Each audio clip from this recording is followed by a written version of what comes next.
ਕਿਸਾਨਾਂ ਨੇ ਦਿੱਲੀ ਨੂੰ ਜੋੜਨ ਵਾਲੇ 5 ਕੌਮੀ ਮਾਰਗਾਂ ਨੂੰ ਜਾਮ ਕਰਨ ਦਾ ਫੈਸਲਾ ਲੈ ਲਿਆ। ਅਮਿਤ ਸ਼ਾਹ ਦੀ ਪੇਸ਼ਕਸ਼ ਨੂੰ ਰੱਦ ਕਰ ਦਿੱਤਾ ਹੈ। ਦਿੱਲੀ ਦੇ ਵਿੱਚ ਸੰਘਰਸ਼ਸ਼ੀਲ ਕਿਸਾਨਾਂ ਦੇ ਟਰੈਕਟਰ ਮੁਫਤ ਦੇ ਵਿੱਚ ਠੀਕ ਕਰਨ ਵਾਲੇ ਮਿਸਤਰੀ ਦੇ ਸਾਥੀ ਦੀ ਕਾਰ ਵਿੱਚ ਸੜ ਕੇ ਮੌਤ ਹੋ ਗਈ ਹੈ। ਦਿੱਲੀ ਗਏ ਕਿਸਾਨ ਆਪਣੀ ਖੇਤੀ ਤੇ ਘਰਾਂ ਦੀ ਫਿਕਰ ਨਾ ਕਰਨ। ਪੰਜਾਬ ਦੇ ਕਿਸਾਨ ਜਿਹੜੇ ਪਿੱਛੇ ਰਹਿ ਗਏ ਨੇ ਉਹ ਆਪਣੇ ਦਿੱਲੀ ਗਏ ਭਰਾਵਾਂ ਨੂੰ ਹੱਲਾਸ਼ੇਰੀ ਦੇ ਰਹੇ ਨੇ। ਮਨ ਕੀ ਬਾਤ ਕੀਤੀ ਹੈ ਮੋਦੀ ਸਾਹਿਬ ਨੇ ਤੇ ਉਹਨਾਂ ਦੇ ਮਨ ਕੀ ਬਾਤ ਇਹੀ ਹੈ ਕਿ ਨਵੇਂ ਖੇਤੀ ਕਾਨੂੰਨਾਂ ਦੇ ਨਾਲ ਕਿਸਾਨਾਂ ਨੂੰ ਨਵੇਂ ਅਧਿਕਾਰ ਤੇ ਨਵੇਂ ਮੌਕੇ ਮਿਲੇ, ਪਰ ਸੱਚਾਈ ਇਹ ਹੈ ਕਿ ਕਿਸਾਨ ਸੜਕਾਂ ਦੇ ਉੱਤੇ ਬੈਠੇ ਨੇ। ਕੈਨੇਡਾ ਦੇ ਸਿੱਖਾਂ ਨੇ ਕਿਸਾਨਾਂ ਲਈ ਡਾਲਰਾਂ ਦੇ ਢੇਰ ਲਾ ਦਿੱਤੇ ਨੇ ਤੇ ਕਿਸਾਨੀ ਸੰਘਰਸ਼ ਦੀ ਹਮਾਇਤ ਵਿੱਚ ਟਵਿੱਟਰ ਤੇ ਵੀ ਟ੍ਰੈਂਡ ਕਰ ਰਹੇ ਨੇ ਹੈਸ਼ਟੈਗ।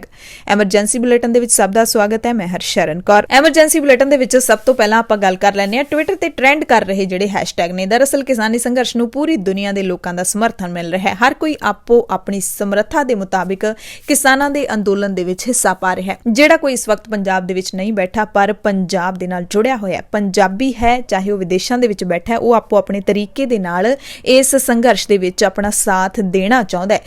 ਤੇ ਇਹ ਵਿਦੇਸ਼ਾਂ ਦੇ ਵਿੱਚ ਬੈਠੇ ਜਿਹੜੇ ਵਿਦਿਆਰਥੀ ਨੇ, ਜਿਹੜੇ ਨੌਜਵਾਨ ਨੇ, ਉਹਨਾਂ ਨੇ ਹੈਸ਼ਟੈਗ ਹੈ ਜਿਹੜਾ ਉਸ ਦੀ ਸ਼ੁਰੂਆਤ ਕੀਤੀ। ਜਿਹੜੇ ਲੋਕ ਕਿਸਾਨਾਂ ਦੇ ਧਰਨਿਆਂ ਵਿੱਚ ਨਹੀਂ ਜਾ ਪਾ ਰਹੇ ਉਹ ਸੋਸ਼ਲ ਮੀਡੀਆ ਤੇ ਕਿਸਾਨਾਂ ਦਾ ਪੂਰਾ ਸਮਰਥਨ ਕਰ ਰਹੇ ਨੇ। ਟਵਿੱਟਰ ਤੇ ਵੀ ਅੱਜ ਦੇ ਦਿਨ ਕਿਸਾਨੀ ਅੰਦੋਲਨ ਨੂੰ ਲੈ ਕੇ ਕੁਝ ਹੈਸ਼ਟੈਗ ਟ੍ਰੈਂਡਿੰਗ ਦੇ ਵਿੱਚ ਨੇ। Hashtag farmers protest, hashtag stand with farmers challenge, hashtag take back farm bills ਇਹ ਟ੍ਰੈਂਡਿੰਗ ਦੇ ਵਿੱਚ ਨੇ। ਅਤੇ ਕਿਸਾਨੀ ਸੰਘਰਸ਼ ਦੀ ਹਮਾਇਤ ਦੇ ਲਈ ਸੋਸ਼ਲ ਮੀਡੀਆ ਤੇ ਲੋਕਾਂ ਨੂੰ ਟਵਿੱਟਰ ਦੇ ਉੱਤੇ ਕਿਸਾਨਾਂ ਦੇ ਸੰਘਰਸ਼ ਦੀਆਂ ਫੋਟੋਆਂ, ਵੀਡੀਓਜ਼ ਤੇ ਇਹਨਾਂ ਹੈਸ਼ਟੈਗਸ ਦੇ ਨਾਲ ਅਪਡੇਟ ਕਰਨ ਦੀ ਅਪੀਲ ਹੈ ਜਿਹੜੀ ਉਹ ਕੀਤੀ ਜਾ ਰਹੀ ਹੈ ਤੇ ਅਸੀਂ ਵੀ ਤੁਹਾਨੂੰ ਅਪੀਲ ਜ਼ਰੂਰ ਕਰਦੇ ਹਾਂ। ਐਮਰਜੈਂਸੀ ਬੁਲੇਟਿਨ ਦੇ ਵਿੱਚ ਦੂਸਰੀ ਅਹਿਮ ਖਬਰ ਹੈ ਕਿ ਖੇਤੀ ਕਾਨੂੰਨਾਂ ਦੇ ਖਿਲਾਫ ਦਿੱਲੀ ਚਲੋ ਅੰਦੋਲਨ ਦੇ ਤਹਿਤ ਕੌਮੀ ਰਾਜਧਾਨੀ ਦਿੱਲੀ ਦੀਆਂ ਸਰਹੱਦਾਂ ਤੇ ਡਟੇ ਪੰਜਾਬ ਦੇ ਕਿਸਾਨਾਂ ਨੇ ਦਿੱਲੀ ਨੂੰ ਹੋਰ ਸੂਬਿਆਂ ਨਾਲ ਜੋੜਨ ਵਾਲੇ 5 ਮੁੱਖ ਕੌਮੀ ਮਾਰਗਾਂ ਨੂੰ ਜਾਮ ਕਰਨ ਦਾ ਐਲਾਨ ਕਰ ਦਿੱਤਾ ਹੈ। ਅੱਜ ਮੀਟਿੰਗ ਹੋਈ ਹੈ ਕਿਸਾਨ ਲੀਡਰਾਂ ਦੀ, ਉਸ ਦੇ ਵਿੱਚ ਵੱਡਾ ਐਲਾਨ ਕੀਤਾ ਗਿਆ। ਦਰਅਸਲ ਕਿਸਾਨਾਂ ਨੇ ਸਿੰਘੂ ਤੇ ਟੀਕਰੀ ਬਾਰਡਰ ਤਾਂ ਪਹਿਲਾਂ ਹੀ ਬੰਦ ਕੀਤੇ ਹੋਏ ਨੇ ਤੇ ਹੁਣ ਉਹਨਾਂ ਨੇ ਦਿੱਲੀ ਜੈਪੁਰ ਹਾਈਵੇ ਧਾਰੂਹੇੜਾ, ਦਿੱਲੀ ਗਾਜ਼ੀਆਬਾਦ ਹਾਪੁੜ ਤੇ ਮਥੁਰਾ ਹਾਈਵੇ ਦਾ ਬੱਲਭਗੜ੍ਹ ਉਹਨਾਂ ਉੱਤੇ ਵੀ ਲਗਾਤਾਰ ਧਰਨਾ ਦੇਣ ਦਾ ਫੈਸਲਾ ਕੀਤਾ ਹੈ। ਗ੍ਰਹਿ ਮੰਤਰੀ ਅਮਿਤ ਸ਼ਾਹ ਨੇ ਜੋ ਕਿਸਾਨਾਂ ਨੂੰ ਬੁਰਾੜੀ ਜਾਣ ਦਾ ਸੱਦਾ ਦਿੱਤਾ ਸੀ, ਪਰ ਸ਼ਰਤਾਂ ਦੇ ਨਾਲ ਕਿ ਬੁਰਾੜੀ ਜਾਓਗੇ ਤਾਂ ਅਸੀਂ ਤੁਹਾਨੂੰ ਗੱਲਬਾਤ ਲਈ ਦੂਜੇ ਦਿਨ ਹੀ ਬੁਲਾ ਲਾਂਗੇ, ਉਸ ਨੂੰ ਕਿਸਾਨ ਜਥੇਬੰਦੀਆਂ ਨੇ ਸਰਬਸੰਮਤੀ ਦੇ ਨਾਲ ਰੱਦ ਕਰ ਦਿੱਤਾ ਹੈ। ਸੱਦੇ ਤੇ ਫੈਸਲਾ ਕਰਨ ਲਈ 5 ਕਿਸਾਨ ਲੀਡਰਾਂ ਦੀ ਕਮੇਟੀ ਬਣਾਈ ਗਈ ਸੀ। ਬੁਰਾੜੀ ਦੇ ਵਿੱਚ 60 ਦੇ ਕਰੀਬ ਜਿਹੜੀਆਂ ਟਰਾਲੀਆਂ ਭੇਜੀਆਂ ਗਈਆਂ ਸੀ ਉਹਨਾਂ ਨੂੰ ਵਾਪਸ ਲਿਆਂਦਾ ਜਾਵੇਗਾ। ਫੈਸਲਾ ਇਹ ਵੀ ਕੀਤਾ ਗਿਆ ਕਿ ਇਸ ਅੰਦੋਲਨ ਦੀ ਅਗਵਾਈ ਪੰਜਾਬ ਦੀਆਂ 30 ਕਿਸਾਨ ਜਥੇਬੰਦੀਆਂ ਕਰਨਗੀਆਂ। ਇਸ ਮੌਕੇ ਸਮਾਜ ਸੇਵੀ ਮੇਧਾ ਪਾਟੇਕਰ ਨੇ ਵੀ ਸਿੰਘੂ ਬਾਰਡਰ ਤੇ ਆ ਕੇ ਕਿਸਾਨਾਂ ਦੇ ਨਾਲ ਇੱਕ ਮੁੱਠਤਾ ਦਾ ਪ੍ਰਗਟਾਵਾ ਕੀਤਾ। ਸੋ ਕਿਸਾਨਾਂ ਨੇ ਦਿੱਲੀ ਦੇ ਸਿੰਘੂ ਬਾਰਡਰ ਅਤੇ ਰੋਹਤਕ ਸਮੇਤ 5 ਕੌਮੀ ਮਾਰਗਾਂ ਦੇ ਉੱਤੇ ਪੱਕੇ ਤੌਰ ਤੇ ਬੈਠਣ ਦਾ ਐਲਾਨ ਕਰ ਦਿੱਤਾ ਹੈ। ਤੇ ਇੱਕ ਹੋਰ ਬੜਾ ਅਹਿਮ ਫੈਸਲਾ ਲਿਆ ਗਿਆ ਕਿਸਾਨ ਜਥੇਬੰਦੀਆਂ ਦੇ ਵੱਲੋਂ ਕਿ ਕਿਸਾਨਾਂ ਨੇ ਕਮੇਟੀਆਂ ਦਾ ਗਠਨ ਕਰ ਦਿੱਤਾ ਹੈ। ਹਰ ਇੱਕ ਕੰਮ ਦੇ ਲਈ ਕਮੇਟੀ ਦਾ ਗਠਨ ਕਰ ਦਿੱਤਾ ਹੈ ਕਿਉਂਕਿ ਕਿਸਾਨਾਂ ਨੂੰ ਮੀਡੀਆ ਦਾ ਕੁਝ ਹਿੱਸਾ ਬਦਨਾਮ ਕਰਨ ਦੀ ਕੋਸ਼ਿਸ਼ ਕਰ ਰਿਹਾ ਹੈ। ਇਹ ਕਿਸਾਨ ਲੀਡਰਾਂ ਨੇ ਦੇਖਿਆ ਅਤੇ ਉਸ ਤੋਂ ਬਾਅਦ ਉਹਨਾਂ ਨੇ ਫੈਸਲਾ ਲਿਆ ਕਿ ਕਿਸਾਨਾਂ ਦੇ ਵੱਲੋਂ ਜੋ ਵੀ ਸਟੇਟਮੈਂਟ ਹੋਏਗੀ, ਜੋ ਵੀ ਬਿਆਨ ਹੋਏਗਾ, ਉਹ ਸਾਡੀ ਜਿਹੜੀ ਮੀਡੀਆ ਕਮੇਟੀ ਹੈ ਉਹ ਜਾਰੀ ਕਰੇਗੀ। ਨਿੱਜੀ ਤੌਰ ਤੇ ਕੋਈ ਵੀ ਕਿਸਾਨ ਆਪਣੀਆਂ ਭਾਵਨਾਵਾਂ ਪ੍ਰਗਟ ਕਰਦਾ ਹੈ, ਆਪਣੇ ਜਜ਼ਬਾਤ ਪ੍ਰਗਟ ਕਰਦਾ ਹੈ, ਉਸ ਦੇ ਨਾਲ ਇਸ ਅੰਦੋਲਨ ਦਾ ਕੋਈ ਲੈਣਾ ਦੇਣਾ ਜਿਹੜਾ ਉਹ ਨਹੀਂ ਹੋਵੇਗਾ। ਸੋ ਸਟੇਜ ਸਾਂਭਣ ਦੇ ਲਈ ਇੱਕ ਕਮੇਟੀ ਬਣਾ ਦਿੱਤੀ ਗਈ ਹੈ। ਹਰ ਜਥੇਬੰਦੀ ਦੇ ਵਿੱਚੋਂ ਇੱਕ ਮੈਂਬਰ ਨੂੰ ਚੁਣਿਆ ਗਿਆ। 30 ਲੋਕ ਹੁਣ ਸਟੇਜ ਨੂੰ ਸਾਂਭਣਗੇ ਤੇ ਆਪਣੇ ਹਿਸਾਬ ਨਾਲ ਉਹ ਲੋਕਾਂ ਜਾਂ ਕਿਸਾਨਾਂ ਨੂੰ ਸਟੇਜ ਦੇ ਉੱਤੇ ਬੁਲਾਉਣਗੇ। ਸੋ ਸਟੇਜ ਸਾਂਭਣ ਦੇ ਲਈ ਇੱਕ ਕਮੇਟੀ ਬਣਾ ਦਿੱਤੀ ਗਈ ਹੈ। ਇਸੇ ਤਰ੍ਹਾਂ ਸੇਵਾ ਲਈ ਇੱਕ ਹੋਰ ਕਮੇਟੀ ਬਣਾਈ ਗਈ ਹੈ ਜਿਹਦੇ ਵਿੱਚ 600 ਵਲੰਟੀਅਰ ਚੁਣੇ ਗਏ ਨੇ ਜੋ ਅੰਦੋਲਨ ਦੌਰਾਨ ਸ਼ਾਂਤੀ ਵਾਲਾ ਮਾਹੌਲ ਕਾਇਮ ਕਰਨ ਤੇ ਸਿਹਤ ਸੰਬੰਧੀ ਸਹੂਲਤਾਂ ਦੇਣ ਦੀ ਸੇਵਾ ਨਿਭਾਉਣਗੇ। ਹਰ ਕਿਸਾਨ ਜਥੇਬੰਦੀ ਵਿੱਚੋਂ 20 ਬੰਦੇ ਚੁਣ ਕੇ ਕੁੱਲ 600 ਵਲੰਟੀਅਰ ਬਣਾਏ ਗਏ ਨੇ ਜਿਨ੍ਹਾਂ ਨੂੰ ਹਰ ਤਰ੍ਹਾਂ ਦੀ ਸੇਵਾ ਲਈ ਸੜਕ ਦੇ ਦੋਵੇਂ ਪਾਸੇ ਤੈਨਾਤ ਕੀਤਾ ਜਾਏਗਾ। ਇਹਨਾਂ ਦੀ ਹਰ ਰੋਜ਼ ਮੀਟਿੰਗ ਵੀ ਹੋਇਆ ਕਰੇਗੀ। ਕਿਸਾਨਾਂ ਨੇ 6 ਮੈਂਬਰੀ ਕਮੇਟੀ ਦਾ ਵੀ ਗਠਨ ਕੀਤਾ ਹੈ ਜਿਹਦੇ ਵਿੱਚ ਜੇ ਕੋਈ ਜਥੇਬੰਦੀ ਕਿਸਾਨਾਂ ਨੂੰ ਸੰਬੋਧਨ ਕਰਨਾ ਚਾਹੁੰਦੀ ਹੈ ਤਾਂ ਉਸ ਨੂੰ 6 ਮੈਂਬਰੀ ਕਮੇਟੀ ਨਾਲ ਰਾਬਤਾ ਕਰਨਾ ਪਏਗਾ। ਸਟੇਜ ਸਵੇਰੇ 11 ਵਜੇ ਤੋਂ ਸ਼ਾਮ 4 ਵਜੇ ਤੱਕ ਚੱਲਿਆ ਕਰੇਗੀ। ਸਟੇਜ ਸਾਂਭਣ ਤੋਂ ਪਹਿਲਾਂ ਕਿਸਾਨ ਜਥੇਬੰਦੀਆਂ ਦੀ ਮੀਟਿੰਗ ਹੋਇਆ ਕਰੇਗੀ ਤੇ ਸ਼ਾਮ ਨੂੰ ਵਲੰਟੀਅਰ ਆਪਣੀ ਮੀਟਿੰਗ ਕਰਿਆ ਕਰਨਗੇ। ਕਿਸਾਨਾਂ ਨੇ ਕਿਹਾ ਕਿ ਅਸੀਂ ਮੀਡੀਆ ਨੂੰ ਰਿਪੋਰਟਿੰਗ ਕਰਨ ਦੀ ਪੂਰੀ ਆਜ਼ਾਦੀ ਦੇਵਾਂਗੇ। ਕਿਸਾਨਾਂ ਨੇ ਕੇਂਦਰ ਸਰਕਾਰ ਮੂਹਰੇ ਕੁਝ ਮੰਗਾਂ ਵੀ ਰੱਖੀਆਂ ਨੇ। ਤਿੰਨੇ ਖੇਤੀ ਕਾਨੂੰਨਾਂ ਨੂੰ ਵਾਪਸ ਲਿਆ ਜਾਵੇ, ਬਿਜਲੀ ਸੋਧ ਬਿੱਲ 2020 ਅਤੇ ਪਰਾਲੀ ਤੇ ਆਉਣ ਵਾਲੇ 2 ਆਰਡੀਨੈਂਸਾਂ ਨੂੰ ਕਾਨੂੰਨ ਨਾ ਬਣਾਇਆ ਜਾਵੇ। ਕਿਸਾਨਾਂ ਨੂੰ ਅੱਧੇ ਭਾਅ ਤੇ ਡੀਜ਼ਲ ਮਿਲਣਾ ਚਾਹੀਦਾ ਹੈ ਕਿਉਂਕਿ ਪੂਰੀ ਦੁਨੀਆ ਵਿੱਚ ਕਿਸਾਨਾਂ ਨੂੰ ਅੱਧੇ ਭਾਅ ਤੇ ਹੀ ਡੀਜ਼ਲ ਦਿੱਤਾ ਜਾਂਦਾ ਹੈ। ਸਾਰੇ ਕਿਸਾਨਾਂ ਦਾ ਕਰਜ਼ਾ ਮਾਫ ਹੋਵੇ, ਕਿਸਾਨਾਂ ਤੇ ਦਰਜ ਹੋਏ ਪਰਚੇ ਰੱਦ ਕੀਤੇ ਜਾਣ, ਸੂਬਿਆਂ ਨੂੰ ਉਹਨਾਂ ਦੇ ਹੱਕ ਦਿੱਤੇ ਜਾਣ। ਯਾਨੀ ਕਿ ਇਕੱਲੇ ਪੰਜਾਬ ਦੀ ਗੱਲ ਨਹੀਂ, ਸਾਰੇ ਸੂਬਿਆਂ ਦੀ ਗੱਲ ਕੀਤੀ ਕੀਤੀ ਹੈ। ਜੇ ਉਹ ਸੂਬਿਆਂ ਦੀ ਖੁਦਮੁਖਤਿਆਰੀ ਦੀ ਗੱਲ ਕਰਦੇ ਨੇ, ਸੂਬਿਆਂ ਦੇ ਹੱਕਾਂ ਦੀ ਗੱਲ ਕਰਦੇ ਨੇ, ਤਾਂ ਸਾਰੇ ਸੂਬਿਆਂ ਦੇ ਹੱਕਾਂ ਦੀ ਗੱਲ ਕਰਦੇ ਨੇ, ਸਿਰਫ ਪੰਜਾਬ ਦੇ ਹੱਕਾਂ ਦੀ ਗੱਲ ਨਹੀਂ ਕਰਦੇ। ਐਮਰਜੈਂਸੀ ਬੁਲੇਟਿਨ ਦੇ ਵਿੱਚ ਅਗਲੀ ਖਬਰ ਵੀ ਕਿਸਾਨਾਂ ਦੇ ਨਾਲ ਜੁੜੀ ਹੋਈ ਹੈ। ਕਿਸਾਨ ਮਜ਼ਦੂਰ ਸੰਘਰਸ਼ ਕਮੇਟੀ ਦੇ ਸੂਬਾ ਜਨਰਲ ਸਕੱਤਰ ਸਰਵਣ ਸਿੰਘ ਪੰਧੇਰ ਨੇ ਗ੍ਰਹਿ ਮੰਤਰੀ ਅਮਿਤ ਸ਼ਾਹ ਨੂੰ ਚੇਤਾਵਨੀ ਦਿੱਤੀ ਹੈ ਕਿ ਹੁਣ ਮੀਟਿੰਗ ਨਹੀਂ, ਫੈਸਲਾ ਹੋਊਗਾ। ਨਾਲ ਹੀ ਉਹਨਾਂ ਨੇ ਸਾਰੇ ਪੰਜਾਬੀਆਂ, ਦੇਸ਼ ਦੇ ਕਿਸਾਨਾਂ ਮਜ਼ਦੂਰਾਂ ਨੂੰ ਦਿੱਲੀ ਵਿੱਚ ਬਹਾਦਰੀ ਨਾਲ ਧਰਨਾ ਲਾਉਣ ਤੇ ਵਧਾਈ ਵੀ ਦਿੱਤੀ ਹੈ। ਪਰ ਉਹਨਾਂ ਨੇ ਨਾਲ ਹੀ ਚੇਤੰਨ ਵੀ ਕੀਤਾ ਕਿ ਸਾਨੂੰ ਹਾਲੇ ਵੀ ਬਹੁਤ ਸਾਰੀਆਂ ਗੱਲਾਂ ਦਾ ਧਿਆਨ ਰੱਖਣ ਦੀ ਲੋੜ ਹੈ, ਕਿਉਂਕਿ ਕਿਸਾਨੀ ਅੰਦੋਲਨ ਦੇ ਵਿੱਚ ਸਰਕਾਰਾਂ ਫੁੱਟ ਪਾਉਣ ਦੀ ਕੋਸ਼ਿਸ਼ ਕਰ ਰਹੀਆਂ ਨੇ ਤੇ ਅੱਗੇ ਵੀ ਕਰਨਗੀਆਂ। ਕਿਸਾਨ ਜਥੇਬੰਦੀਆਂ ਸਾਰੀਆਂ ਇਕਜੁੱਟ ਨੇ ਹਾਲੇ ਤੱਕ ਤੇ ਅੱਗੇ ਵੀ ਇਕਜੁੱਟ ਰਹਿਣੀਆਂ ਚਾਹੀਦੀਆਂ ਨੇ। ਇਸ ਲਈ ਸਾਨੂੰ ਏਕਤਾ ਦੀ ਲੋੜ ਹੈ। ਉਹਨਾਂ ਨੇ ਮੰਨਿਆ ਕਿ ਵਿਚਾਰਾਂ ਦੇ ਜਿਹੜੇ ਮਤਭੇਦ ਉਹ ਜ਼ਰੂਰ ਹੁੰਦੇ ਨੇ, ਪਰ ਅਸੀਂ ਇੱਕ ਆਸ਼ੇ ਦੇ ਉੱਤੇ, ਇੱਕ ਮਨੋਰਥ ਦੇ ਉੱਤੇ ਸਾਰੇ ਇਕਜੁੱਟ ਹਾਂ, ਸਾਰੇ ਇਕੱਠੇ ਹਾਂ, ਸਾਡੇ ਵਿੱਚ ਕੋਈ ਫੁੱਟ ਨਹੀਂ ਹੈ। ਕੌਮੀ ਮੀਡੀਆ ਤੋਂ ਵੀ ਕਿਸਾਨਾਂ ਨੂੰ ਸੁਚੇਤ ਕਰਨ ਦੀ ਕੋਸ਼ਿਸ਼ ਕੀਤੀ। ਪੰਧੇਰ ਨੇ ਕਿਹਾ ਕਿ ਨੈਸ਼ਨਲ ਮੀਡੀਆ ਸਾਡੇ ਮੂੰਹੋਂ ਗੱਲਾਂ ਕਢਵਾਉਣ ਦੀ ਕੋਸ਼ਿਸ਼ ਕਰਦਾ ਹੈ ਤਾਂ ਜੋ ਸਾਨੂੰ ਬਦਨਾਮ ਕੀਤਾ ਜਾ ਸਕੇ, ਇਸ ਕਰਕੇ ਤੁਸੀਂ ਨਾਪ ਤੋਲ ਕੇ ਹੀ ਬੋਲਿਆ ਕਰੋ। ਤੇ ਪੰਧੇਰ ਨੇ ਅਮਿਤ ਸ਼ਾਹ ਦੇ ਸੱਦੇ ਦਾ ਜਵਾਬ ਦਿੰਦਿਆਂ ਕਿਹਾ ਕਿ ਤੁਹਾਨੂੰ ਕਿਸਾਨ ਲੀਡਰਾਂ ਨੇ 7 ਘੰਟੇ ਬੈਠ ਕੇ ਖੇਤੀ ਕਾਨੂੰਨਾਂ ਦੀ ਸਾਰੀ ਗੱਲ ਸਮਝਾ ਦਿੱਤੀ ਹੈ, ਇਸ ਲਈ ਹੁਣ ਮੀਟਿੰਗ ਨਹੀਂ, ਤੁਸੀਂ ਫੈਸਲਾ ਕਰੋ। ਨਰਿੰਦਰ ਮੋਦੀ ਨੂੰ ਵੀ ਲਲਕਾਰਿਆ, ਕਹਿੰਦੇ ਮੋਦੀ ਨੂੰ ਸਮਾਂ ਰਹਿੰਦੇ ਫੈਸਲਾ ਕਰ ਲੈਣਾ ਚਾਹੀਦਾ ਹੈ। ਮੋਦੀ ਨੂੰ ਵਿਸ਼ਵ ਵਪਾਰ ਸੰਸਥਾਵਾਂ ਦੇ ਦਬਾਅ 'ਚ ਨਹੀਂ ਆਉਣਾ ਚਾਹੀਦਾ। ਤਾਕਤਵਰ ਦੇਸ਼ ਦਾ ਪ੍ਰਧਾਨ ਮੰਤਰੀ ਉਹੀ ਹੁੰਦਾ ਜੋ ਦੇਸ਼ ਦੇ ਲੋਕਾਂ ਦੇ ਹੱਕ 'ਚ ਫੈਸਲਾ ਕਰੇ। ਇਸ ਕਰਕੇ ਜੇ ਮੋਦੀ ਪ੍ਰਧਾਨ ਮੰਤਰੀ ਆਪਣੇ ਆਪ ਨੂੰ ਕਹਾਉਂਦੇ ਨੇ ਤਾਂ ਉਹਨਾਂ ਨੂੰ ਪੰਜਾਬੀਆਂ ਦੀ ਆਵਾਜ਼ ਸੁਣਨੀ ਚਾਹੀਦੀ ਹੈ। ਲੋਕਾਂ ਦੀ ਆਵਾਜ਼ ਹੈ ਜਿਹੜੀ ਉਹ ਪਹਿਲ ਦੇ ਆਧਾਰ ਤੇ ਸੁਣਨੀ ਚਾਹੀਦੀ ਹੈ। ਸਰਕਾਰਾਂ ਦਾ ਜ਼ੋਰ ਲੱਗਿਆ ਹੋਇਆ ਫੁੱਟ ਪਾਉਣ ਦਾ, ਕੋਈ ਫੁੱਟ ਨਹੀਂ ਹੈਗੀ ਜਥੇਬੰਦੀਆਂ 'ਚ, ਸਾਰੀਆਂ ਇਕਮੁੱਠ ਨੇ। ਵਿਚਾਰਾਂ ਦੇ ਫਰਕ ਤਰਕ ਹੁੰਦੇ ਆ, ਇਹ ਵੱਡੀਆਂ ਗੱਲਾਂ ਨਹੀਂ ਹੁੰਦੀਆਂ। ਇਸ ਕਰਕੇ ਸਾਨੂੰ ਜਿਹੜਾ ਨੈਸ਼ਨਲ ਮੀਡੀਆ ਵਾ, ਜਿਵੇਂ ਉਹ ਤੁਹਾਡੇ ਮੂੰਹਾਂ 'ਚ ਸਪੀਕਰ ਤੁੰਨ ਕੇ ਤੁਹਾਡੇ ਕੋਲ ਬਹੁਤ ਸਾਰੀਆਂ ਅਣਜਾਣੇ ਵਿੱਚ ਜਿਵੇਂ ਸਵਾਲ ਕਰਦਾ, ਤੁਸੀਂ ਜਵਾਬ ਦਿੰਦੇ ਦੇ ਸੱਚੇ ਜੇ, ਪਰ ਉਹ ਗੱਲਾਂ ਕਢਾ ਜਾਂਦਾ ਭਰਾਓ ਸੋਚਣ ਵਾਲੀਆਂ।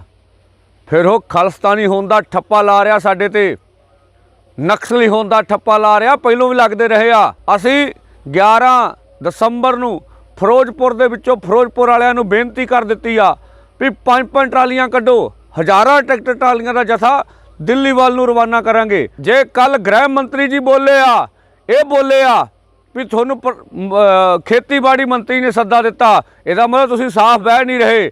ਅਸੀਂ ਸਾਫ਼ ਕਹਿੰਦੇ ਆ, ਤੁਹਾਨੂੰ 7 ਘੰਟੇ ਬਹਿ ਕੇ ਸਾਰੀ ਗੱਲ ਤਾਂ ਸਮਝਾ ਦਿੱਤੀ ਕਿਸਾਨ ਆਗੂਆਂ ਨੇ। ਤੁਹਾਨੂੰ ਇਹ ਵੀ ਪਤਾ ਲੱਗ ਗਿਆ ਵੀ ਸਾਨੂੰ ਪਤਾ ਲੱਗ ਗਿਆ ਵੀ ਤੁਹਾਡੀ ਕੀ ਗੱਲ ਆ। ਹੁਣ ਤੁਸੀਂ ਫੈਸਲਾ ਕਰੋ। ਮੋਦੀ ਜੀ ਸਮਾਂ ਰਹਿੰਦਿਆਂ ਤੁਹਾਨੂੰ ਫੈਸਲਾ ਕਰਨਾ ਚਾਹੀਦਾ ਵਾ। ਤੁਸੀਂ ਹਜੇ ਵੀ ਜਾਂ ਤੁਹਾਡੇ ਕੋਲ ਰਿਪੋਰਟਾਂ ਨਹੀਂ ਜਾਂ ਤੁਹਾਡੇ ਕੋਲ ਰਿਪੋਰਟਾਂ ਵਾ, ਫਿਰ ਵੀ ਤੁਸੀਂ ਬਜਿੱਦ ਜੇ ਇਹਨਾਂ ਗੱਲਾਂ ਲਈ, ਪਰ ਤੁਹਾਨੂੰ ਸਮਾਂ ਰਹਿੰਦਿਆਂ ਫੈਸਲਾ ਕਰਨਾ ਚਾਹੀਦਾ। ਤੁਹਾਨੂੰ ਵਿਸ਼ਵ ਵਪਾਰ ਸੰਸਥਾ ਦੇ ਦਬਾਅ ਹੇਠ ਨਹੀਂ ਆਉਣਾ ਚਾਹੀਦਾ। ਕੋਈ ਗਲਤ ਫੈਸਲੇ ਨਹੀਂ ਹੋਣਗੇ, ਫੈਸਲੇ ਆਮ ਜਨਤਾ ਦੀ ਸਹਿਮਤੀ ਬਣਾ ਕੇ ਹੋਣਗੇ। ਲੜਾਂਗੇ ਦਿੱਲੀ ਦੇ ਖਿਲਾਫ। ਕਿਸਾਨੀ ਸੰਘਰਸ਼ ਨਾਲ ਜੁੜੀ ਹੋਈ ਅਗਲੀ ਖਬਰ ਥੋੜਾ ਮਾਯੂਸ ਕਰਨ ਵਾਲੀ ਹੈ, ਕਿਉਂਕਿ ਕਿਸਾਨਾਂ ਦੇ ਅੰਦੋਲਨ ਵਿੱਚ ਜੁਟੇ ਇੱਕ ਹੋਰ ਸਾਥੀ ਦੀ ਮੌਤ ਹੋ ਗਈ ਹੈ। ਜਦੋਂ ਤੋਂ ਅੰਦੋਲਨ ਸ਼ੁਰੂ ਹੋਇਆ, ਸੈਂਕੜੇ ਕਿਸਾਨ ਨੇ ਜਿਹੜੇ ਇਸ ਸੰਘਰਸ਼ ਨੂੰ ਆਪਣੀਆਂ ਜਾਨਾਂ ਵਾਰ ਕੇ ਜਾ ਚੁੱਕੇ ਨੇ। ਦਰਅਸਲ ਖੇਤੀ ਕਾਨੂੰਨਾਂ ਖਿਲਾਫ ਸੰਘਰਸ਼ ਕਰ ਰਹੇ ਕਿਸਾਨਾਂ ਦੇ ਟਰੈਕਟਰਾਂ ਤੇ ਹੋਰ ਵਾਹਨਾਂ ਦੀ ਮੁਫਤ ਸੇਵਾ ਕਰਨ ਵਾਲੇ ਮਕੈਨਿਕ ਦੇ ਸਾਥੀ ਦੀ ਦਿੱਲੀ ਨੇੜਲੇ ਨਾਕੇ ਤੇ ਖੜੀ ਕਾਰ ਨੂੰ ਰਾਤ ਨੂੰ ਅੱਗ ਲੱਗਣ ਕਾਰਨ ਵਿੱਚੇ ਹੀ ਸੜ ਕੇ ਮੌਤ ਹੋ ਗਈ। ਪਛਾਣ ਜਨਕ ਰਾਜ ਵਾਸੀ ਧਨੌਲਾ ਵਜੋਂ ਹੋਈ ਹੈ, ਜੋ ਕਿ ਅਤ ਗਰੀਬੀ ਦੀ ਹਾਲਤ ਵਿੱਚ ਪੈਂਚਰ ਲਾਉਣ ਦਾ ਕੰਮ ਕਰਦਾ ਸੀ। ਭਾਰਤੀ ਕਿਸਾਨ ਯੂਨੀਅਨ ਏਕਤਾ ਉਗਰਾਹਾਂ ਦੇ ਜ਼ਿਲ੍ਹਾ ਪ੍ਰਧਾਨ ਰਾਮ ਸਿੰਘ ਭੈਣੀ ਬਾਗਾ ਨੇ ਦੱਸਿਆ ਕਿ ਜਨਕ ਰਾਜ ਆਪਣੇ ਇੱਕ ਸਾਥੀ ਗੁਰਜੰਟ ਸਿੰਘ ਮਿਸਤਰੀ ਨਾਲ ਆਇਆ ਸੀ, ਜੋ ਕਿ ਸੰਘਰਸ਼ੀ ਕਿਸਾਨਾਂ ਦੀ ਮੁਫਤ ਟਰੈਕਟਰ ਠੀਕ ਕਰਨ ਦੀ ਸੇਵਾ ਕਰਦਾ ਹੈ। ਉਹਨਾਂ ਦੱਸਿਆ ਕਿ ਮਿਸਤਰੀ ਨੂੰ ਇੱਕ ਟਰੈਕਟਰ ਠੀਕ ਕਰਨ ਲਈ ਕੱਲ ਬੁਲਾਇਆ ਗਿਆ ਸੀ ਤੇ ਉਸ ਦੇ ਨਾਲ ਹੀ ਜਨਕ ਰਾਜ ਆਇਆ ਸੀ। ਰਾਤ ਨੂੰ ਟਰੈਕਟਰ ਠੀਕ ਕਰਦਿਆਂ ਜਦੋਂ ਜਨਕ ਰਾਜ ਨੂੰ ਨੀਂਦ ਆਉਣ ਲੱਗੀ ਤਾਂ ਉਹ ਮਿਸਤਰੀ ਦੀ ਸਵਿਫਟ ਕਾਰ ਵਿੱਚ ਜਾ ਕੇ ਸੌਂ ਗਿਆ ਤੇ ਅੱਧੀ ਰਾਤ ਮਗਰੋਂ ਕਾਰ ਨੂੰ ਤਾਰਾਂ ਜੁੜਨ ਨਾਲ ਅੱਗ ਲੱਗ ਗਈ ਤੇ ਵਿੱਚੇ ਹੀ ਮੱਚ ਕੇ ਸੁਆਹ ਹੋ ਗਿਆ ਤੇ ਕਾਰ ਵੀ ਬਿਲਕੁਲ ਹੀ ਸੁਆਹ ਬਣ ਗਈ। ਕਿਸਾਨ ਲੀਡਰ ਨੇ ਦੱਸਿਆ ਘਟਨਾ ਦਿੱਲੀ ਦੇ ਨੇੜੇ ਬਹਾਦਰਗੜ੍ਹ ਤੋਂ 1 ਕਿਲੋਮੀਟਰ ਪਿੱਛੇ ਹਰਿਆਣਾ ਵਾਲੇ ਪਾਸੇ ਦੀ ਹੈ। ਇਸ ਮੌਕੇ ਕਿਸਾਨਾਂ ਨੇ ਪੰਜਾਬ ਤੇ ਹਰਿਆਣਾ ਸਰਕਾਰ ਤੋਂ ਮਾਰੇ ਗਏ ਜਨਕ ਰਾਜ ਦੇ ਪਰਿਵਾਰ ਦੀ ਸਹਾਇਤਾ ਕਰਨ ਦੀ ਮੰਗ ਕੀਤੀ ਹੈ। ਭਾਰਤੀ ਕਿਸਾਨ ਯੂਨੀਅਨ ਏਕਤਾ ਉਗਰਾਹਾਂ ਦੇ ਪ੍ਰਧਾਨ ਜੋਗਿੰਦਰ ਸਿੰਘ ਉਗਰਾਹਾਂ ਨੇ ਵੀ ਮੰਗ ਕੀਤੀ ਹੈ ਕਿ ਇਸ ਘਟਨਾ ਦੀ ਜਾਂਚ ਹੈ ਜਿਹੜੀ ਉਹ ਹੋਣੀ ਚਾਹੀਦੀ ਹੈ। ਜਨਕ ਰਾਜ ਕਿਰਾਏ ਦੇ ਮਕਾਨ 'ਚ ਰਹਿੰਦਾ ਹੈ। ਪਰਿਵਾਰ ਵਿੱਚ ਉਸਦੀ ਪਤਨੀ ਤੋਂ ਇਲਾਵਾ ਇੱਕ ਪੁੱਤਰੀ ਤੇ ਇੱਕ ਪੁੱਤਰ ਹੈ, ਜੋ ਕਿ ਬੇਹੱਦ ਗਰੀਬੀ ਦੀ ਹਾਲਤ 'ਚ ਰਹਿੰਦੇ ਨੇ। ਸੋ ਜ਼ਰੂਰ ਅਸੀਂ ਅਪੀਲ ਕਰਾਂਗੇ ਤੇ ਅਸੀਂ ਖੁਦ ਵੀ ਕੋਸ਼ਿਸ਼ ਕਰਾਂਗੇ ਕਿ ਇਸ ਪਰਿਵਾਰ ਦੀ ਮਦਦ ਕੀਤੀ ਜਾ ਸਕੇ। ਤੇ ਵੈਸੇ ਵੀ ਕਿਸਾਨ ਨੇ ਜਿਹੜੇ ਉਹ ਹੁਣ ਮਦਦ ਲਈ ਪਿੱਛੇ ਵੀ ਨਹੀਂ ਹਟਣਗੇ। ਜਥੇਬੰਦੀਆਂ ਦੇ ਵੱਲੋਂ ਇਸ ਘਰ ਦੀ, ਇਸ ਪਰਿਵਾਰ ਦੀ ਮਦਦ ਆਪਣੇ ਆਪ ਵੀ ਕੀਤੀ ਜਾਏਗੀ। ਤੇ ਉਧਰ ਜਿਹੜੇ ਪੰਜਾਬ ਦੇ ਕਿਸਾਨ ਨੇ, ਜਿਹੜੇ ਦਿੱਲੀ ਨਹੀਂ ਗਏ, ਪਿੱਛੇ ਰਹਿ ਗਏ ਨੇ, ਉਹ ਆਪਣੇ ਸਾਥੀਆਂ ਨੂੰ ਸੁਨੇਹੇ ਭੇਜ ਰਹੇ ਨੇ ਕਿ ਤੁਸੀਂ ਫਿਕਰ ਨਾ ਕਰਿਓ, ਆਪਣੇ ਨਾ ਤਾਂ ਘਰਾਂ ਦੀ ਤੇ ਨਾ ਹੀ ਖੇਤਾਂ ਦੀ ਅਸੀਂ ਸਾਂਭਾਂਗੇ, ਤੁਹਾਨੂੰ ਚਿੰਤਾ ਕਰਨ ਦੀ ਕੋਈ ਲੋੜ ਹੀ ਨਹੀਂ ਹੈ। ਸੋ ਇਹ ਪੰਜਾਬ ਦੀ ਏਕਤਾ ਹੈ, ਪੰਜਾਬ ਦਾ ਜਿਹੜਾ ਇਹ ਸੰਘਰਸ਼ ਹੈ, ਜਿਸ ਦੀ ਪੰਜਾਬ ਅਗਵਾਈ ਕਰ ਰਿਹਾ ਹੈ, ਜਿਹੜਾ ਸੰਘਰਸ਼ ਹੁਣ ਪੂਰੇ ਭਾਰਤ ਦੇ ਕਿਸਾਨਾਂ ਦਾ ਸੰਘਰਸ਼ ਬਣ ਗਿਆ ਹੈ, ਇਹ ਸ਼ਾਇਦ ਹੀ ਸਾਡੇ ਵਰਗੇ ਨੌਜਵਾਨਾਂ ਨੇ ਆਪਣੀ ਜ਼ਿੰਦਗੀ ਦੇ ਵਿੱਚ ਦੇਖਿਆ ਹੋਵੇ। ਹੋ ਸਕਦਾ ਹੈ ਕਿ ਬਜ਼ੁਰਗਾਂ ਨੇ ਵੀ ਇਹ ਸੰਘਰਸ਼, ਅਜਿਹਾ ਸੰਘਰਸ਼ ਨਾ ਦੇਖਿਆ ਹੋਵੇ, ਜਿਹੜੇ 50-50 ਸਾਲ, 60-60 ਸਾਲ ਦੇ ਨੇ ਜਾਂ ਫਿਰ 40-40 ਸਾਲ ਦੇ ਨੇ। ਅਸੀਂ ਆਪਣੀ ਜ਼ਿੰਦਗੀ 'ਚ ਪਹਿਲੀ ਵਾਰੀ ਦੇਖ ਰਹੇ ਹਾਂ ਤੇ ਖੁਸ਼ਕਿਸਮਤ ਮਹਿਸੂਸ ਕਰ ਰਹੇ ਹਾਂ ਕਿ ਪੰਜਾਬ ਬਦਲ ਰਿਹਾ ਹੈ, ਪੰਜਾਬ ਨੂੰ ਆਪਣੀ ਹੋਂਦ ਦਾ ਅਹਿਸਾਸ ਹੋ ਰਿਹਾ ਹੈ, ਪੰਜਾਬ ਦਾ ਨੌਜਵਾਨ ਜਾਗ ਰਿਹਾ ਹੈ, ਉਹਨਾਂ ਨੂੰ ਪਤਾ ਲੱਗ ਰਿਹਾ ਹੈ ਕਿ ਪੰਜਾਬ ਕੀ ਹੈ, ਪੰਜਾਬ ਲਈ ਕਿਉਂ ਮਰਦੇ ਨੇ ਲੋਕ, ਕਿਉਂ ਮਰਦੇ ਨੇ ਪੰਜਾਬੀ ਪੰਜਾਬ ਦੇ ਲਈ, ਤੇ ਕਿਉਂ ਦਿੱਲੀ ਹੈ, ਜਿਹੜਾ ਦਿੱਲੀ ਦਾ ਦਰਬਾਰ ਹੈ, ਉਹ ਪੰਜਾਬ ਤੋਂ ਭੈ ਖਾਂਦਾ ਹੈ। ਸੋ ਐਮਰਜੈਂਸੀ ਬੁਲੇਟਿਨ ਦੇ ਵਿੱਚ ਅਗਲੀ ਖਬਰ ਹੈ ਕਿ ਹਰਿਆਣਾ ਦੇ ਮੁੱਖ ਮੰਤਰੀ ਤੇ ਪੰਜਾਬ ਸਰਕਾਰ ਦੇ ਮੁੱਖ ਮੰਤਰੀ ਦੇ ਵਿਚਕਾਰ ਤਲਖੀ ਤਾਂ ਵਧੀ ਹੋਈ ਹੈ ਤੇ ਹੁਣ ਹੋਰ ਵੀ ਵੱਧਦੀ ਜਾ ਰਹੀ ਹੈ, ਕਿਉਂਕਿ ਆਪੋ ਆਪਣੇ ਮਹਿਲਾਂ ਦੇ ਵਿੱਚ ਬੈਠੇ ਬਿਆਨਬਾਜ਼ੀਆਂ ਕਰ ਰਹੇ ਨੇ। ਹਰਿਆਣਾ ਦੇ ਮੁੱਖ ਮੰਤਰੀ ਨੇ ਇੱਕ ਵਾਰ ਫਿਰ ਤੋਂ ਪੰਜਾਬ ਸਰਕਾਰ ਤੇ ਹਮਲਾ ਬੋਲਿਆ, ਕਿਹਾ ਕਿ ਜੇਕਰ ਇੰਨੇ ਲੋਕਾਂ ਦੀ ਭੀੜ ਕਾਰਨ ਕਰੋਨਾ ਵੱਧ ਗਿਆ ਤਾਂ ਸਾਰੀ ਜ਼ਿੰਮੇਵਾਰੀ ਕੈਪਟਨ ਸਰਕਾਰ ਦੀ ਹੋਏਗੀ। ਇਹ ਵੀ ਸਫਾਈ ਦਿੱਤੀ ਕਿ ਕਿਸਾਨਾਂ ਤੇ ਪਾਣੀ ਦੀਆਂ ਬੁਛਾੜਾਂ ਤੇ ਹੰਝੂ ਗੈਸ ਦੇ ਗੋਲੇ ਨੇ ਜਿਹੜੇ ਉਹ ਭੀੜ ਨੂੰ ਖਿੰਡਾਉਣ ਦੇ ਕੰਮ ਆਉਂਦੇ ਨੇ, ਇਸ ਕਰਕੇ ਵਰਾਏ ਗਏ ਤੇ ਇਸ ਨੂੰ ਅਸੀਂ ਫੋਰਸ ਨਹੀਂ ਮੰਨਦੇ। ਤੇ ਹਰਿਆਣਾ ਦੇ ਗ੍ਰਹਿ ਤੇ ਸਿਹਤ ਮੰਤਰੀ ਅਨਿਲ ਵਿਜ, ਜਿਹੜੇ ਕਿ ਆਪਣੇ ਅਟਪਟੇ ਬਿਆਨਾਂ ਕਰਕੇ ਸੁਰਖੀਆਂ ਦੇ ਵਿੱਚ ਰਹਿੰਦੇ ਨੇ, ਉਹਨਾਂ ਨੇ ਵੀ ਕਿਸਾਨ ਅੰਦੋਲਨ ਤੇ ਸਵਾਲ ਚੁੱਕਦਿਆਂ ਆਪਣੇ ਮੂੰਹ ਦੇ ਵਿੱਚੋਂ ਜੋ ਬਿਆਨ ਕੱਢਿਆ ਉਹ ਇਹ ਹੈ ਕਿ ਪੰਜਾਬ ਦੇ ਕਿਸਾਨ ਅੰਦੋਲਨ ਦਾ ਮਕਸਦ ਕੁਝ ਹੋਰ ਹੀ ਹੈ। ਵਿਜ ਨੇ ਕਿਹਾ ਕਿ ਕਿਸਾਨ ਅੰਦੋਲਨ ਇਸ ਲਈ ਕਰ ਰਹੇ ਨੇ ਕਿ ਸਰਕਾਰ ਉਹਨਾਂ ਦੀ ਗੱਲ ਸੁਣੇ, ਪਰ ਹੁਣ ਸਰਕਾਰ ਉਹਨਾਂ ਨੂੰ ਗੱਲਬਾਤ ਲਈ ਸੱਦਾ ਦੇ ਰਹੀ ਹੈ ਤੇ ਕਿਸਾਨ ਗੱਲ ਨਹੀਂ ਕਰ ਰਹੇ। ਇਸ ਦਾ ਮਤਲਬ ਹੈ ਕਿ ਮਕਸਦ ਕੁਝ ਹੋਰ ਹੀ ਹੈ।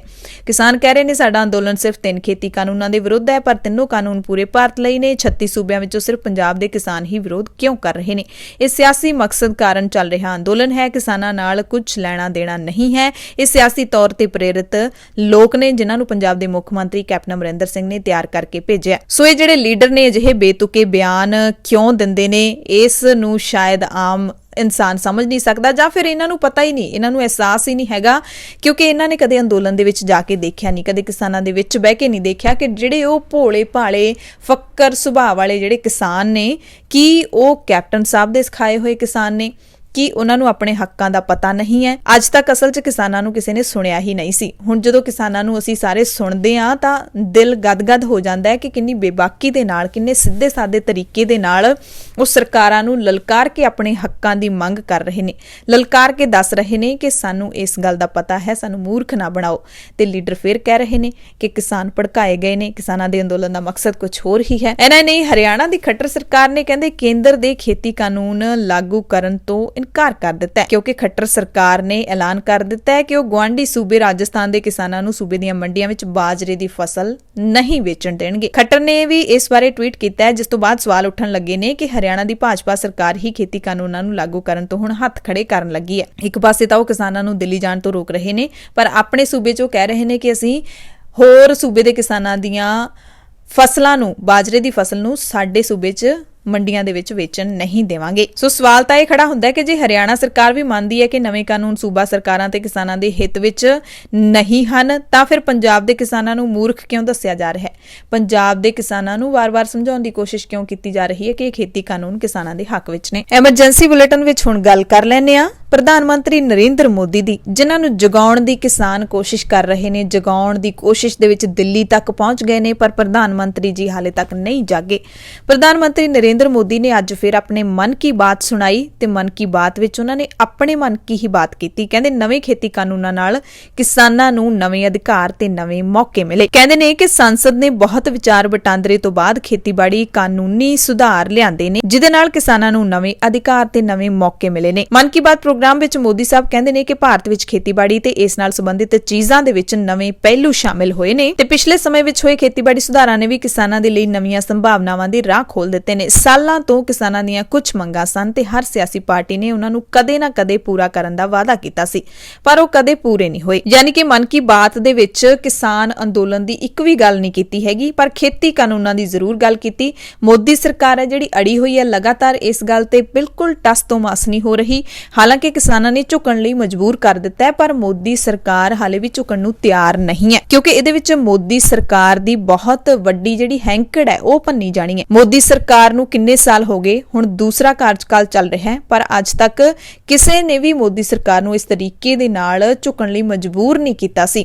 ਇਸ ਕਰਕੇ ਹੁਣ ਉਸ ਸਰਕਾਰ ਦੇ ਲਈ ਝੁਕਣਾ ਤਾਂ ਬਹੁਤ ਵੱਡੀ ਗੱਲ ਹੋਏਗੀ ਨਾ। ਜੇ ਝੁਕਦੀ ਹੈ ਸਰਕਾਰ ਕਿਸਾਨਾਂ ਦੇ ਮੂਹਰੇ, ਤਾਂ ਇਸ ਤੋਂ ਵੱਡੀ ਨਮੋਸ਼ੀ ਵਾਲੀ ਤੇ ਹਾਰ ਵਾਲੀ ਕੋਈ ਗੱਲ ਸ਼ਾਇਦ ਸਰਕਾਰ ਦੇ ਲਈ ਨਹੀਂ ਹੋਣੀ। ਇਸ ਕਰਕੇ ਸਰਕਾਰ ਹਾਲੇ ਵੀ ਕੋਸ਼ਿਸ਼ ਕਰ ਰਹੀ ਹੈ ਕਿ ਕਿਸਾਨ ਕਿਵੇਂ ਨਾ ਕਿਵੇਂ ਦਿੱਲੀ ਚੋਂ ਮੁੜ ਜਾਣ ਤੇ ਖੇਤੀ ਕਾਨੂੰਨ ਅਸੀਂ ਰੱਦ ਕਰਨੇ ਹੀ ਨਹੀਂ, ਇਹ ਠਾਣ ਕੇ ਬੈਠੀ ਹੋਈ ਹੈ। ਪਰ ਕਿੰਨਾ ਕੁ ਚਿਰ ਕਿਸਾਨ ਕਹਿੰਦੇ ਨੇ ਕਿ ਕਿੰਨਾ ਕੁ ਚਿਰ ਕਿਸਾਨਾਂ ਨੇ ਉੱਥੇ ਦਿੱਲੀ ਦੇ ਵਿੱਚ ਡੇਰੇ ਜਮਾ ਲਏ ਨੇ, ਸਾਰੇ ਪ੍ਰਬੰਧ ਉਹਨਾਂ ਨੇ ਕਰ ਲਏ ਨੇ, ਪੂਰਾ ਜਿਹੜਾ ਉਹ ਰਾਸ਼ਨ ਪਾਣੀ 6-6 ਮਹੀਨਿਆਂ ਦਾ ਲੈ ਕੇ ਤੁਰੇ ਨੇ, ਹਰ ਚੀਜ਼ ਦਾ ਪ੍ਰਬੰਧ ਕੀਤਾ ਜਾ ਰਿਹਾ। ਪਰ ਇਹ ਖਬਰਾਂ ਜ਼ਰੂਰ ਮਿਲ ਰਹੀਆਂ ਸੀ ਕਿ ਪਖਾਨੇ ਦੀ ਜਿਹੜੀ ਸਮੱਸਿਆ ਉਹ ਜ਼ਰੂਰ ਆ ਰਹੀ ਹੈ।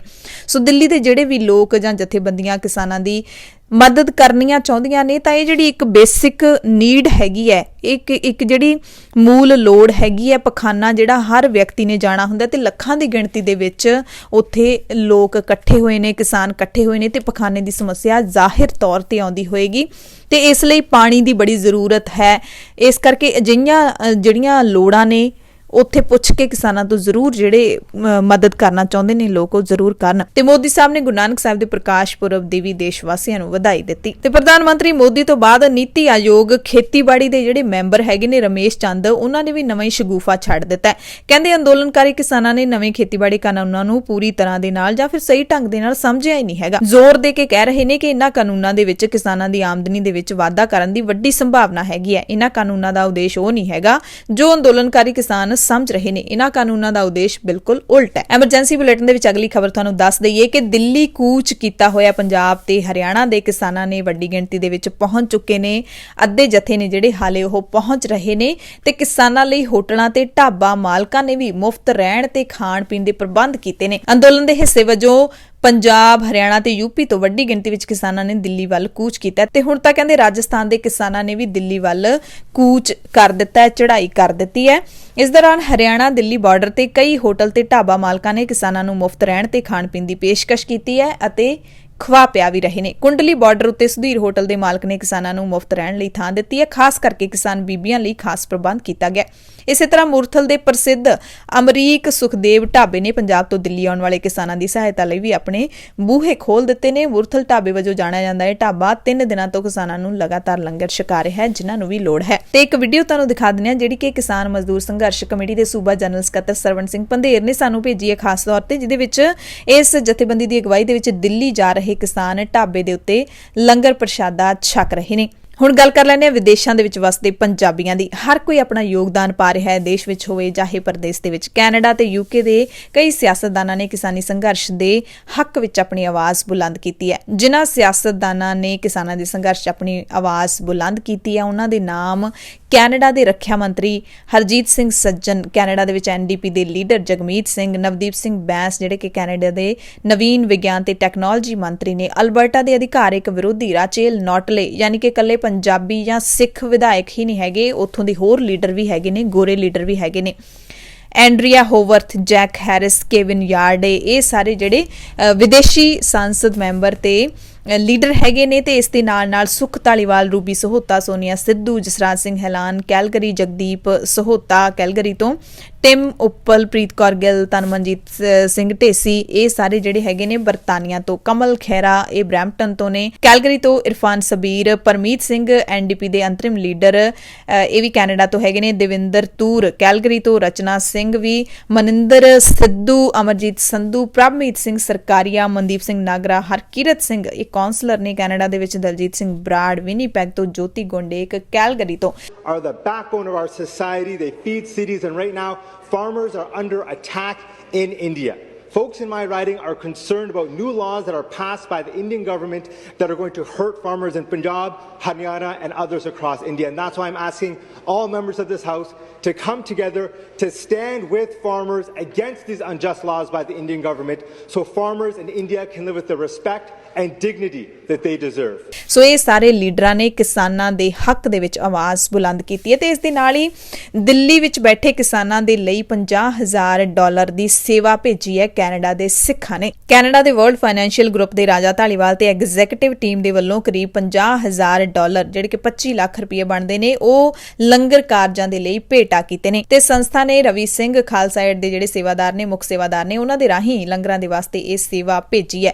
ਰਾਜਾ ਢਾਲੀਵਾਲ ਨੇ ਵੀਡੀਓ ਕਾਨਫਰੰਸਿੰਗ ਰਾਹੀਂ ਵੀਡੀਓ ਸੰਦੇਸ਼ ਵੀ ਜਾਰੀ ਕੀਤਾ ਹੈ ਕਿ ਗੁਰੂ ਨਾਨਕ ਸਾਹਿਬ ਦੇ ਸਿਧਾਂਤ ਨੂੰ ਸਮਰਪਿਤ ਹੋ ਕੇ ਅਸੀਂ ਆਪਣੇ ਭਰਾਵਾਂ ਦੇ ਲਈ ਇਹ ਕੰਮ ਕਰਨ ਦਾ ਫੈਸਲਾ ਲਿਆ ਤੇ ਅਸੀਂ ਕਿਸਾਨਾਂ ਦੇ ਨਾਲ ਡਟ ਕੇ ਖੜੇ ਹਾਂ। ਆਰਥਿਕ ਭਾਈਚਾਰਕ ਤੇ ਸਿਆਸੀ ਇਮਦਾਦ ਵਾਸਤੇ ਵੀ ਅਸੀਂ ਆਵਾਜ਼ ਬੁਲੰਦ ਕਰਾਂਗੇ। ਐਮਰਜੈਂਸੀ ਬੁਲੇਟਿਨ ਦੇ ਵਿੱਚ ਇੱਕ ਖਬਰ ਤੁਹਾਨੂੰ ਵਿਦੇਸ਼ ਦੀ ਵੀ ਦੱਸ ਦਿੰਨੇ ਆ। ਨਾਈਜੀਰੀਆ ਦੀ ਜਿੱਥੇ ਬੋਕੋ ਹਰਮ ਨੇ 40 ਕਿਸਾਨਾਂ ਨੂੰ ਮੌਤ ਦੇ ਘਾਟ ਉਤਾਰ ਦਿੱਤਾ ਹੈ। ਇਸਲਾਮਿਕ ਅੱਤਵਾਦੀ ਸਮੂਹ ਹੈ ਬੋਕੋ ਹਰਮ। ਇਸ ਦੇ ਸ਼ੱਕੀ ਮੈਂਬਰਾਂ ਨੇ ਨਾਈਜੀਰੀਆ ਦੇ ਉੱਤਰੀ ਬੋਰਨੋ ਸੂਬੇ ਦੇ ਵਿੱਚ ਫਸਲਾਂ ਦੀ ਵਾਢੀ ਕਰਨ ਵੇਲੇ ਘੱਟੋ ਘੱਟ 40 ਕਿਸਾਨਾਂ ਨੂੰ ਮੌਤ ਦੇ ਘਾਟ ਉਤਾਰ ਦਿੱਤਾ।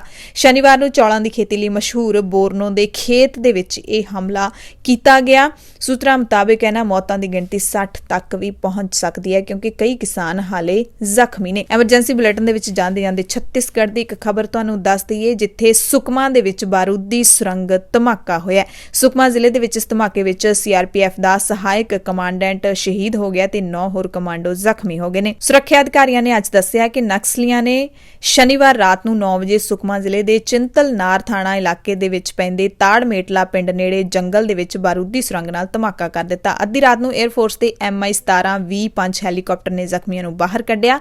ਸ਼ਹੀਦ ਦੀ ਪਛਾਣ 206ਵੀਂ ਕੋਬਰਾ ਬਟਾਲੀਅਨ ਦੇ ਸਹਾਇਕ ਕਮਾਂਡੈਂਟ 33 ਸਾਲ ਦੇ ਨਿਤਿਨ ਪੀ ਭਾਲੇ ਰਾਵ ਦੇ ਵਜੋਂ ਹੋਈ ਹੈ। ਐਮਰਜੈਂਸੀ ਬੁਲੇਟਿਨ ਦੇ ਵਿੱਚ ਸਭ ਦਾ ਧੰਨਵਾਦ।